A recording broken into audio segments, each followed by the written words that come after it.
bia sim tu kan si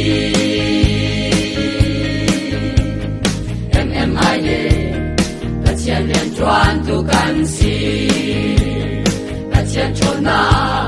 kan le ya a jan luang a ni son lian ni rai thai chuan ni kan si walai pum pi ni poi pa ni aram sa ser adu minu lai beling a maram sa pe ka he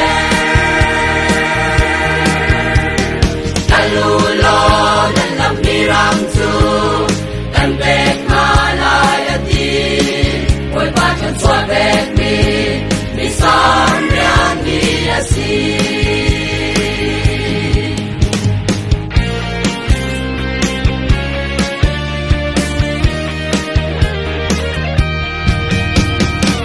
theo khát ni thong cha ram mui a kan chim han ti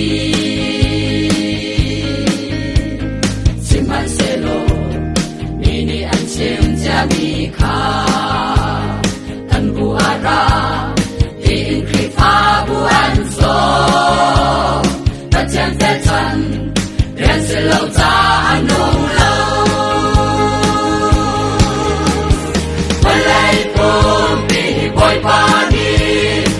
ram sa ser adu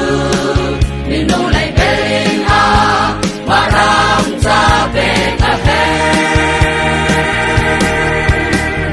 kalu lo nan lam mi ram chu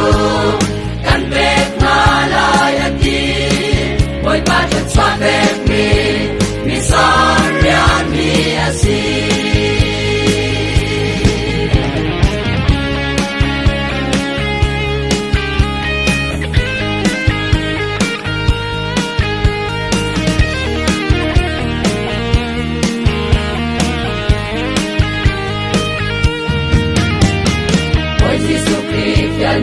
ram ki pa ba kalu lo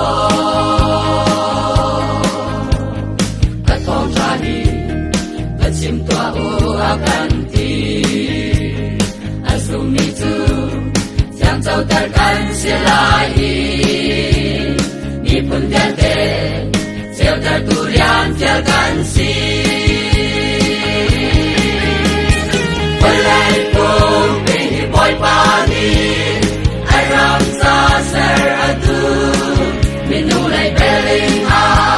maram sa pe ka he kalu lo nan lam mi ram chu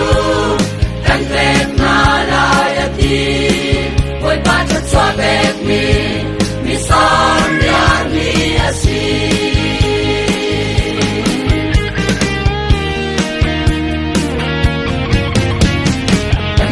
rian chuan na poi pa chan chua pe thong